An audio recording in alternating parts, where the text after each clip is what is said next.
ate nafunamu ekirala najjukira sente zibadde zispending bushoke bwe bakola video bamwayo akakaga aka costume yagenda nagula costume za kakaaga omukulu n'aziteeka wano ku calculator bali awo bushoke bamugulirayo sinika ya 2 akanaana najjukira akanabo kakuba mu calculator wano kasogula fielder kwagambira tatagala kamotoka kokka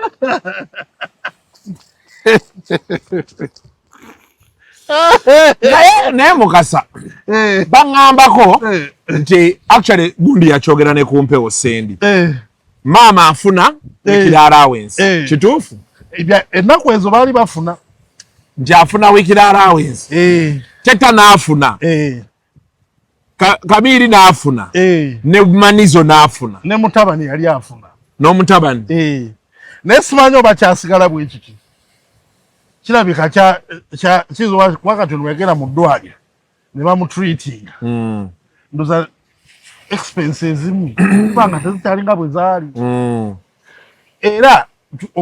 kyolaa Kamiri yavuddeyo nannyonnyola ekintu ekyo n'agamba tanenya wizo era tamubanja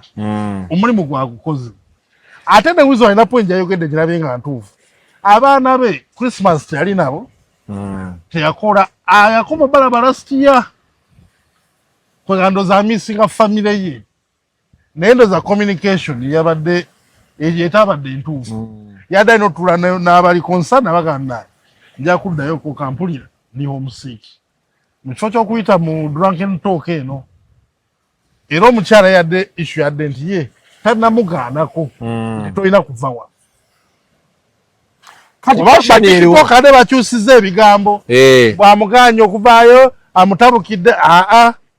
omukyala tannamugaanako just it was intoxication of the greatest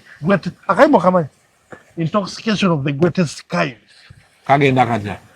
karwege bakaita musajja muta gentleman yakayimba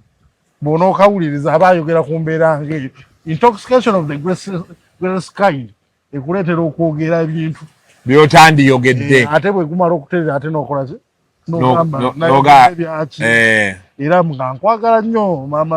sisita wange zawedde yamuvumye yateka mukubawo ddabo bbaro naye nga ekirala ekiriwo Juliet zawedde si yatumye abantu balikodinga ebintu nga ba TikTok abamu be bakitambuza ate awe mbadde nzija okubuuza kuba ogambye CCTV footage yamuyina yes kati yagudde atya ku TikTok